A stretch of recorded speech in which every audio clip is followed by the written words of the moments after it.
এই যে দেখেন তাদের পলিসিটা এই বস্যির মতো বানায় রাখছে দুই পাশে।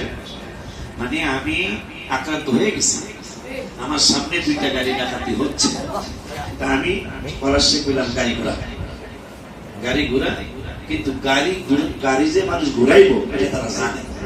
জানার কারণে আমি কুমিল্লার থেকে আসতেছিলাম, কসবা খারেরা বাস স্ট্যান্ডের সাথে গোলাসা ওখানে যেখানে আমাকে আক্রমণ করছে এখানে 10 তারিখে মাফি, আর আজকে কত তারিখ, আর 2 দিন পরে ওখানে আমার এই স্পটেই মাফি।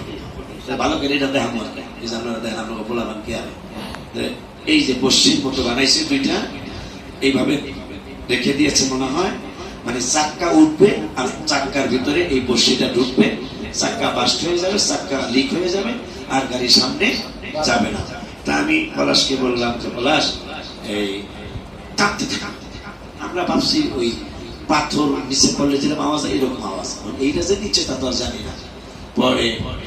পরে বললাম টানো, টানতে 2 কানি জমিনের পরে যাওয়ার পরে ঠিকই আমার গাড়ি আটকে গেছে, আর সামনে আর আমার গাড়ির সামনে যায় না।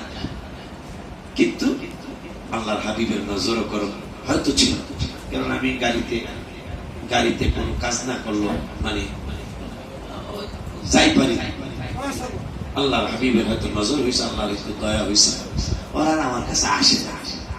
গাড়ি কিন্তু আমার আটকা পড়ে গেছে, এটার কারণে আটকা পড়ে গেল, ওরা আর ঘুরে আমার কাছে আসে নাই। আল্লাহ যেন ওদেরকে হেদায়েত দেয়, মানুষকে যেন রাস্তায় কষ্ট না দেয়। এই 25 দিনের ঘটনা, আর এই 6 তারিখ জানে, এটা 4 তারিখে রাত দিবাগত রাত ঘটনা। আল্লাহ যেন এই চুরি ডাকাতি যারা করে তাদেরকে যেন আল্লাহ হেদায়েত দিয়ে দেয়। বদদোয়া করলাম যে অবশ্যই মুসলমানের ফলাফল, কিসের ফলাফল? মুসলমানের ফলাফল, কোন হিন্দু খ্রিস্টানের ফলাফল না। তাই এই জন্য যাদের গাড়ি আছে, যারা রাস্তায় চলেন, সচেতন থাকবেন। আগে ডিম মারার কথা শুনছি, পাথর মারার কথা শুনছি, ইট মারার কথা শুনছি, ডিম মারার কথা শুনছি, রড মাইরা চাক্কা বাস করার কথা শুনছি, জাল ফলানোর কথা শুনছি, কিন্তু এইটার কথা আর শুনি নাই।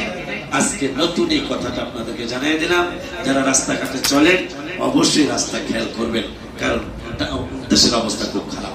আসসালামু আলাইকুম।